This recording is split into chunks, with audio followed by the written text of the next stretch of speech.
I'm Dr. Vivian Thompson, producer and host of the podcast The Meaning of Green.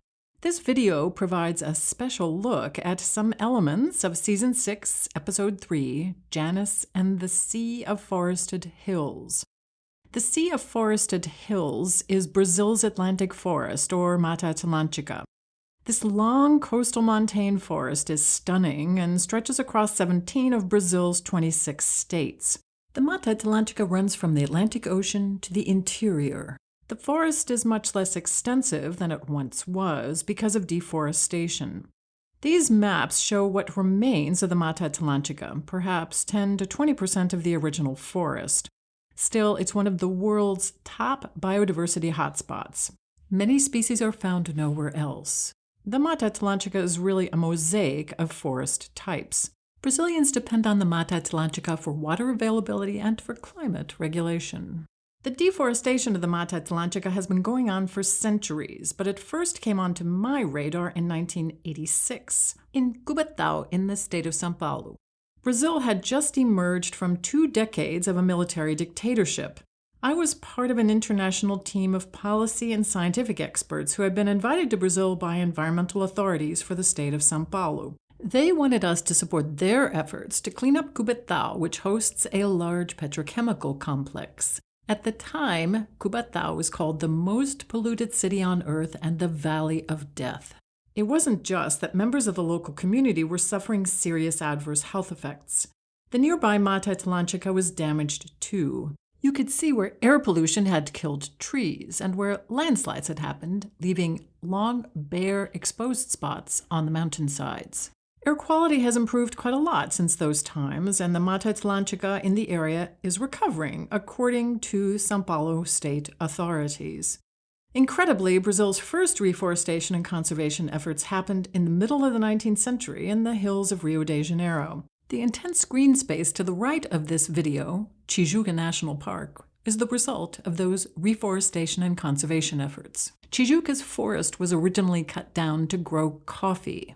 From the 19th century to the 20th century, Brazil's coffee plantations destroyed huge chunks of the Mata Atlântica. Professor Warren Dean, author of a well-known book about the destruction of the Mata Atlântica, says that it was believed that coffee had to be planted in soil overlain by virgin forest. Senescent groves were not replaced but were abandoned, and new swaths of primary forest were then cleared to maintain production. Thus, coffee marched across the highlands, generation by generation, leaving nothing in its wake but denuded hills. Now, many Brazilians are trying to bring the Mata Atlântica back. My daughter and daughter-in-law are planting seedlings, or mudas, of native trees on their countryside property in the state of São Paulo. My husband and I and 2 of our friends have contributed seedlings too. The seedlings are doing well, although they have to contend with leafcutter ants and other kinds of stresses. On my daughter and daughter-in-law's countryside property, one night in April, we heard a strange cry.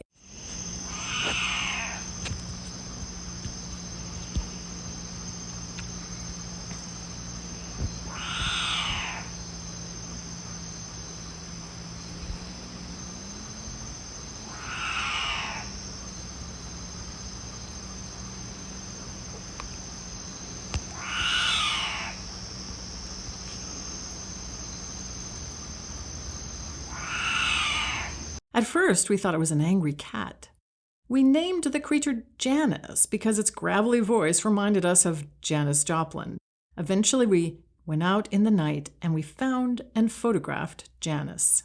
Dr. Sidney de Melo Dantas identified the source of the cry as a tropical screech owl, or a little owl of the woods. Dr. Dantas and his colleagues have identified 2 new owl species, one of whom lives in a part of the Mata Atlântica that's far removed from our family's property. And now here's Janis, the star of this episode. She didn't seem to be at all afraid of us, even though we were shining bright lights into her eyes.